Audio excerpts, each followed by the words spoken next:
და ახლა ქართული ოცნების ერთ-ერთი ლიდერი გია ვოლსკი გვერდება პირდაპირ ეთერში ბატონო გია საღამო მშვიდობის მადლობა გადაცემაში მონაწილეობისთვის. ჩვენი საუბარი მინდა დავიწყო იმ თემით, რომელზეც აი ბოლოს შეკითხვა დაუსვით ჩვენს წინა რესპონდენტს. გამოიყენა თუ არა დავით გარეჯის საქმე, რეზონანსული საქმე ქართულმა ოცნებამ გარკვეულწილად პოლიტიკური მიზნებისა და პოლიტიკური შეთანხმების მისაღწევად, იმიტომ რომ ფაქტია, რომ მელაშვილი ილიჩოვას გირაოთი გათავისუფლებიდან მეორე დღეს პარლამენტში შემოვიდა კიდევ ერთი ოპოზიციური პარტია.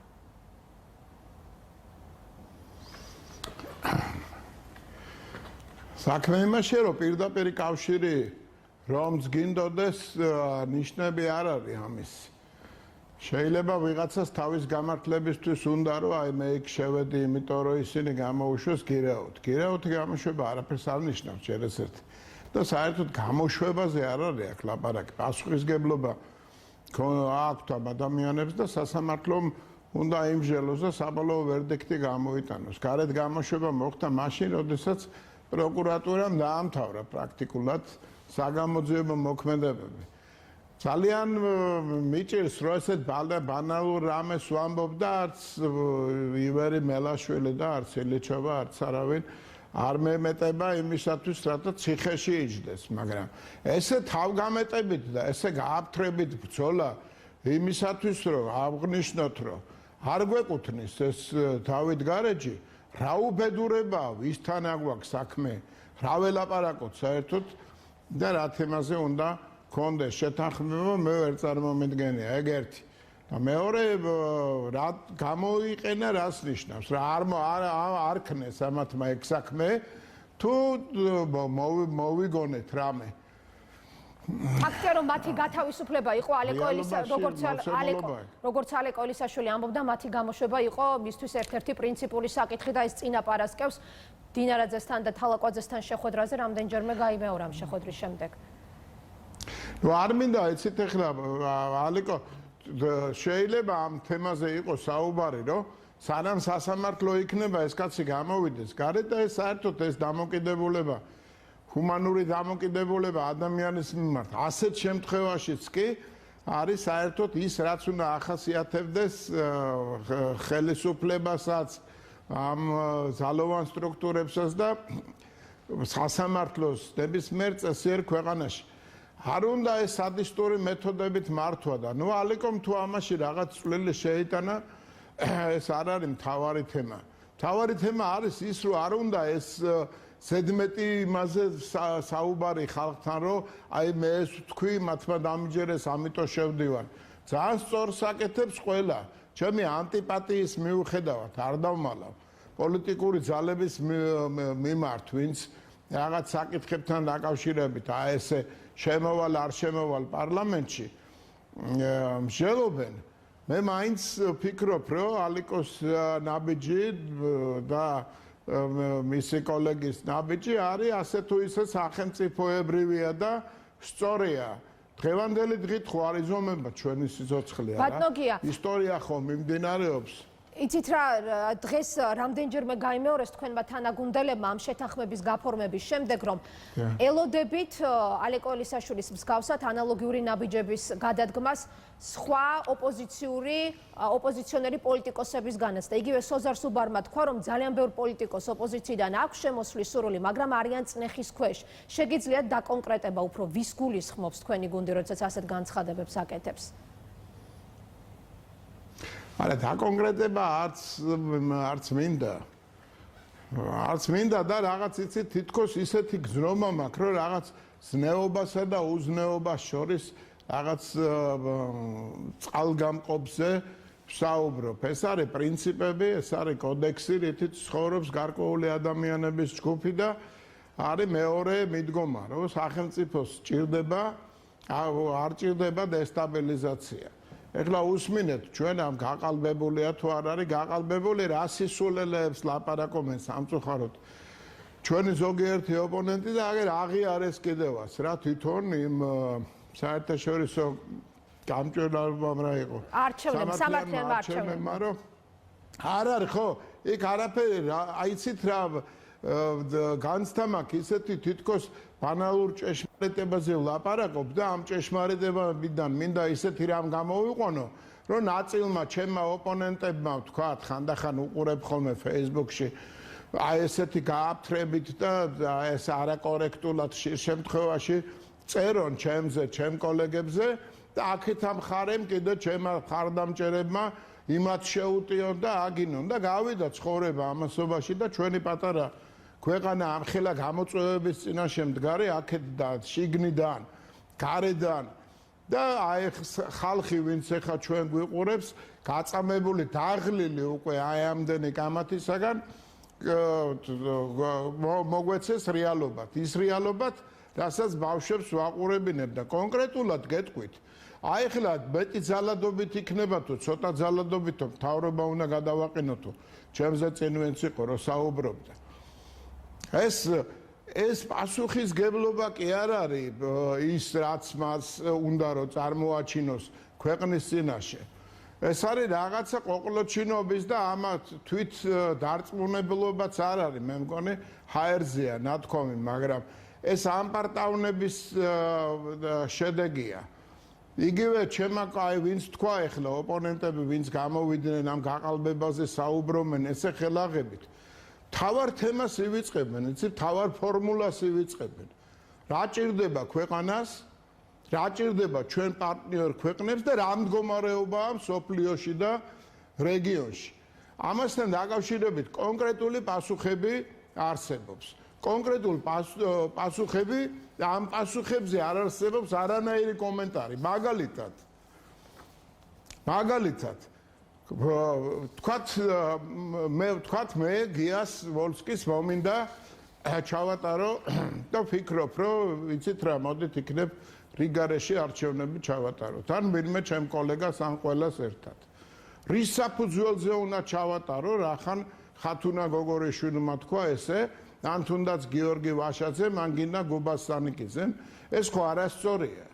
გადავწყვიტოთ, მოდით, კომისია შევქმნათ, საგამოძიებო და ნახოთ რამდენია აი დღეს ერთ-ერთ არგუმენტად ბატონო აი გიორგი ვაშაძე მოიყვანა იგივე ისვედის სამართლიანი არჩევნების დღევანდელი განცხადება, რომ მართალია შესწორებების შემოწმების გარეშე, მაგრამ მაინც უბნების 8%-ზე ამ ორგანიზაციამ მაინც აღიარა დისბალანსი და მეტობა. იცით რა, მე არ მინდა კიდე ჩავხლართო რა ეგ სიტუაცია, არაფერი მაგდაგვარი.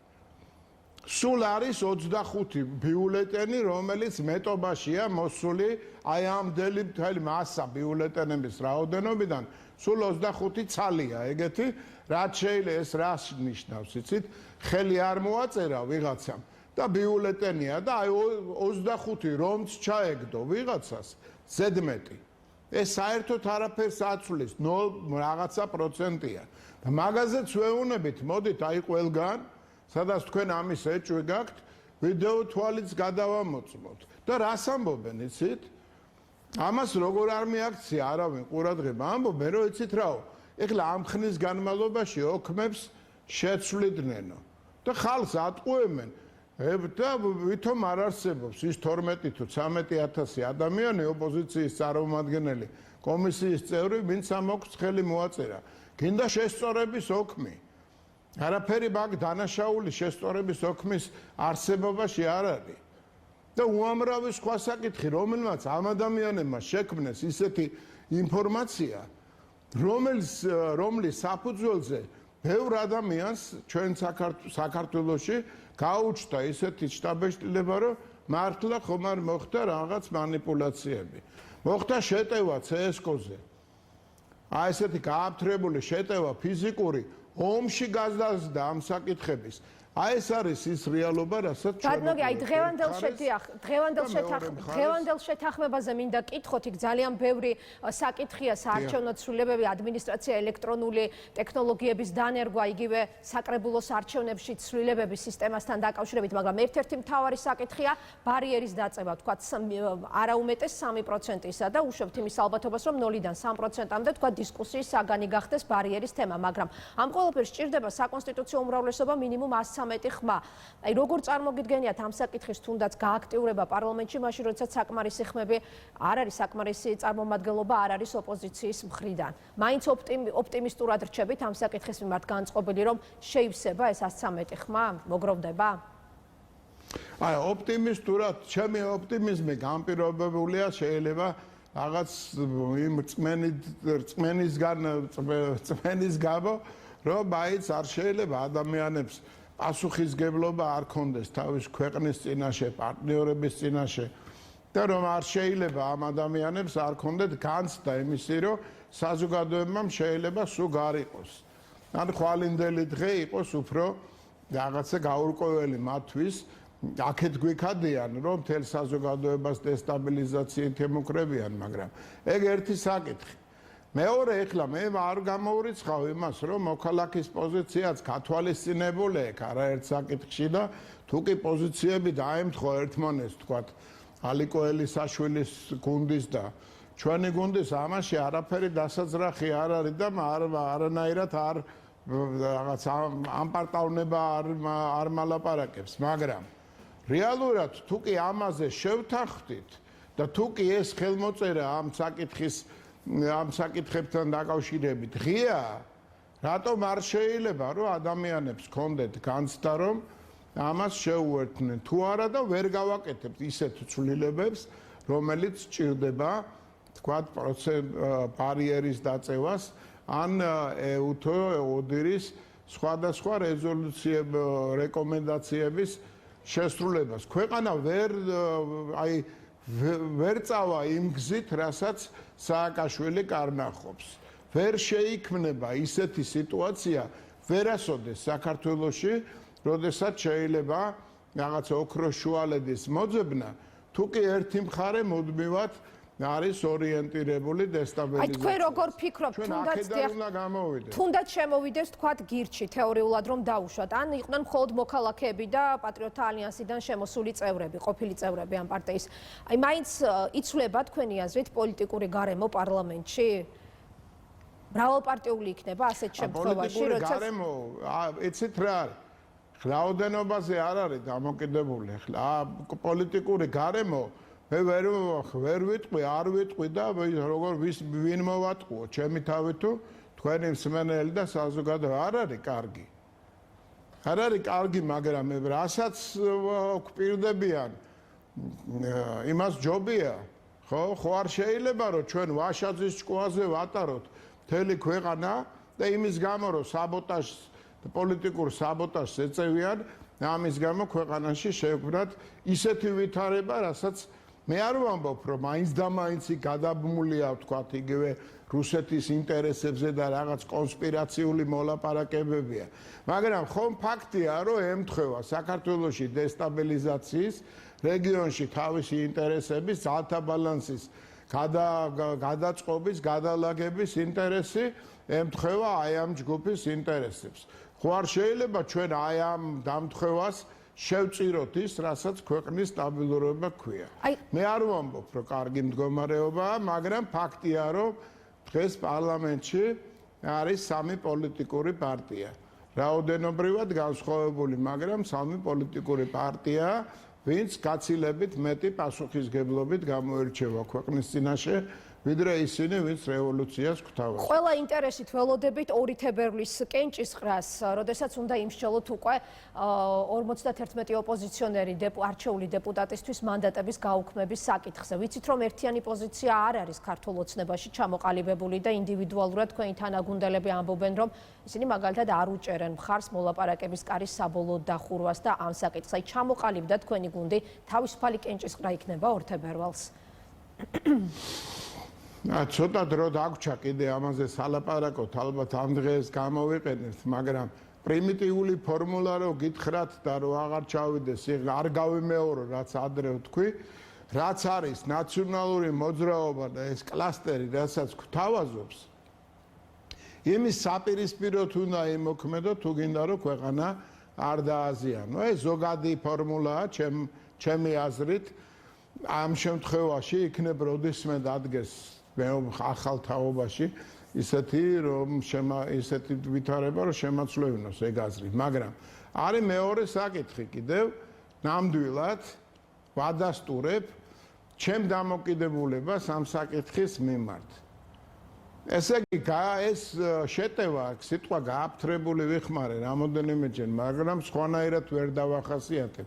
აი ამ შემოტევას, რომ შიში იმის გამო, რომ ვიღაცამ სამ პოლიტიკურ პარტიებში არ გაეღვიძოს მართლაც სინდისის კენჯნა და თავის პასუხისგებლობა ქვეყნის და თავის ოჯახის წინაშე და არ გადაწყვიტოს, რომ პარლამენტში უნდა შემოვიდეს და აქ იბრძოლოს, დაგვიპირისპირდეს თუ სხვა რამ გააკეთოს. ეგ ერთი და მეორე, რასაკვირველია, ეს პოლიტიკური ჯგუფები უკვე რამოდენიმე ადამიანმა თქვა, რომ აი ჩვენ უნდათ რომ მანდატები შეგვიჩერონ და შესაბამისად აზრი ეკარგება მოლაპარაკებებს. მე უცებ შეცვალეს. და საერთოდ ეს თამაში და პოლიტიკური დაპირისპირება მე ვფიქრობ, რომ იმდენად რამდენადაც უზნეობაში გადადის ხშირ შემთხვევაში ჩვენი ოპონენტების საუბარი და განცხადებები, მოქმედებები რასაკვირველია, მე მგონია, რომ ბევრი ადამიანისთვის შეიძლება გამაღიზიანებელი გახდეს და ეს გამოკითხვებიც გვიჩვენებს ამას. NDI ამას არ ჭირდება, NDI-ის გამოკითხვა, რომელიც ასევე ადასტურებს, მაგრამ გამოკითხვა არ ჭირდება, რომ მათი მხარდამჭერების დიდი რაოდენობაც განეწყო და კიდევ მოემატება იმ ხალხის რაოდენობა, რომელსაც ქვეყნის არეულობა თქვენ პირადად ნამდვილად არაწყობს თან უმიზეზოდ. თქვენს გუნდში არსებული განსხვავებული პოზიციების ფონზე უშვებთ იმის ალბათობას, რომ მანდატების გაუქმების საკითხზე 76 ხმა ვერ მოაგროვოთ და საკითხი ჩავარდეს ორთებერვალს. იცით რა, ეგრე არ მომწონს, ეგ იდეა, რომ აი შეგროვდება თუ არ შეგროვდება. ჩვენ ყველა მერთობლივი გადაწყვეტილება უნდა მივიღოთ ამასთან დაკავშირებით. ვიმოქმედოთ ისე, როგორც გვთავაზობს, ხა აღარ მინდა გვარების დასახელება საერთოდ ვერიდები ხოლმე იმათაც ყავთ ოჯახის წევრები, ვიღაც მოსიყვარულე ხალხი და დამამცირებელ მდგომარეობაში არ მინდა ვილაპარაკო მეორე ადამიანზე, მაგრამ რეალურად ჩემ ქვეყანას უპირისპირდება ადამიანთა ჯგუფი, რომელსაც მიაჩნია, რომ ეხლავე აი სასწრაფოდ უნდა მანდატები გაუქმდეს, რომ იქნებ ამ პარლამენტზე და ამ ქვეყანაზე და საერთოდ აი ამ პოლიტიკურ ვითარებაში ისე აიმყვრეს სიტუაცია, რომ რაღაცა პოლიტიკური დივიდენდი მიიღოს და სააკაშვილმა იქ შევარდნაძის ჩაი დალიოს კიდე ერთხელ. ჯერ ეს ერთი ვერ გააკეთებს ამას. მეორეს ერთი თვითონ ეს დამოკიდებულება და ეს მისწრაფება იმდენად ბოროტ სურათს ქმნის, რომ მე არ ამგონია, რომ ჩვენ ისე უნდა გავაკეთოთ, როგორც კარნახობენ. ჩვენი საუბრის დასასრულს ბატონო მინდა გკითხოთ, რადგან აი უკვე დაიწყო ინდივიდუალური შეხვედრები, იყო მოქალაქეებთან ორი შეხვედრა და დასრულდა შეთანხმებით. გირჩთან დაიწყო გარკვეული კომუნიკაცია ქართულმა ოცნებამ. ანუ დღის წესრიგიდან მოიხსნა ელჩების შუამავლობით მოლაპარაკების მეხუთე რაუნდის გამართვა? მე მგონი არ მოიხსნა. მე მგონი არ მოიხსნა, ჯერ იყო ამაზე ლაპარაკი, რომ აზრი არ აქვს საუბარს, მერე ეთყობა ცუდ მდგომარეობაში ჩავარდნენ ჩვენი ოპონენტები, იმიტომ რომ აქ არის კიდევ ერთ სერიოზული საკითხი, რაზედაც თუ დრო მაქვს კიდევ ვიტყვი, რომ აქ არ არის მხოლოდ ის, რომ აი თქვათ პარალელური დათვლაში რაღაცა წინასწარ მზადდებოდა, აი მე ესეთი განცდა დამჩა ეხლა რომ უსმენდი ამათ, ხო? რომ ყველაფერი ეს სამართლებრივ საფუძველს ამზადებდნენ იმისათვის, რათა არეულობა მოხდარიყო და ის CSKO-სთან შეტევა რაც მოხდა, გადასულიყო მთელ ქვეყანაზე და ეხლაც აი ამ მცდელობებში, აი ამ ფაციფუცში, ამ მცდელობებში არიან. მე ესე მგონია, რომ ეს განგებიყო გაკეთებული, მაგრამ რეალურად იმდენად აშკარა გახდა საერთაშორისო თანამეგობრობისათვის, რომ არასწორად იყო ეს პარალელური დათვლა და სამართლიანი არჩევნების მიერ არასწორი ციფრები იქნა დადებული, რამაც ხელვარება გამოიწვია. რომ მე ესე მგონია, რომ ამ მოლაპარაკების მაგიდასთან საკმაოდ უხერხული მდგომარეობა შეექმნება ჩვენ ოპონენტებს და მეორე, გარდა მაგისა, გარდა გაყალბების საკითხზე საკმაოდ ისეთი სუსტი პოზიციისა, კიდევ ერთხელ ვიმეორებ, გამორიცხულია ოქმების შეცვლა, რასაც ამბობენ, მაგათმა შეცვალეს ოქმებიო. გამორიცხულია ათასობით და 100,000-ობით ბიულეტენების შეცვლა რაოდენობას და გამორიცხულია, რომ იმაზე არგუმენტირებული პასუხი ქონდეს, ვინც არ უნდა იყოს, რომ დავითვალოთ. თუ არ მოხსნილა ეს რაუნდი დღის წესრიგიდან, ბატონო გია, მაშინ რა უშლის ხელს მის გამართვას მეხუთე რაუნდს? ეხლა პასუხს ვამბობ. აი ეს თლიანად ეს რაც შეეხება არჩევნების გაყალბება, არ გაყალბების საკითხს და მათ პოზიციას. ამ მაგიდის გარშემო გარდა ამისა არის ევროკავშირის წარმომადგენელი, ამერიკის შეერთებული შტატების წარმომადგენელი, ანუ ჩვენი პარტნიორი ქვეყნების წარმომადგენლები, რომლებიც გალანძღეს, გაასწორეს მიწასთან. მაგრამ რეალურად ისინი იმასაც კარგად ხედავენ, რომ ამ მონაცემის გარდა არჩევნებს რაც შეეხება, ამათ ინტერესი აქვთ, რომ რეგიონში საქართველოს შეინარჩუნონ სტაბილურობის გარანტად. რომ სადაც დაეყრდნობი, იმიტომ რომ რთული სიტუაცია, კიდევ ერთხელ ვიმეორებ, მსოფლიო დონის დაპირისპირება, იქ ენერგეტიკული საკითხებია, სატრანზიტო თემებია, იქ რუსეთის ინტერესი ჯარი შემოვიდა, აქ თურქეთი და ირანი გააქტიურდნენ, აქ კიდე ომის ზღვარზეა სულ ყოველთვის სომხეთ-აზერბაიჯანის ურთიერთობა და რასაკვირველია, ჩვენ პარტნიორ ქვეყნებს არ აქვთ მარტო ის სამართლიანმა არჩევნებმა სწორი ინფორმაცია დადეს თუ არ დადეს, გაანთავისუფლეს ეგერ სამართლიანი არჩევნების ხელმძღვანელი დაკავებული თანამდებობიდან. მაგრამ რეალურად ინტერესი აქვთ უფრო გლობალური, უფრო პოლიტიკურად განსაკუთრებით მნიშვნელოვანი ვაშინგტონისთვის და ბრიუსელისთვის. ძალიან რთული იქნება ჩვენი ოპონენტებისათვის მოვიდნენ მოლაპარაკების მაგიდასთან, სადაც ყველა ეს ამ საკითხებზე მოუწევთ პასუხის გაცემა. აქედან გამომდინარე, მე ვფიქრობ, რომ ყველაფერს გააკეთებენ იმისათვის, რომ ეს მოლაპარაკება, ეს შეხვედრა არ შედგეს. ძალიან დიდი მადლობა გიავალსკი, ქართული ოცნების ერთ-ერთი ლიდერი პასუხობდა გადაცემა დღის თემის შეკითხვებს პირდაპირ ეთერში. ამით გადაცემა დღის თემა დასრულებულია, შევხვდებით ერთმანეთს ორშაბათს საღამოს 9-ზე.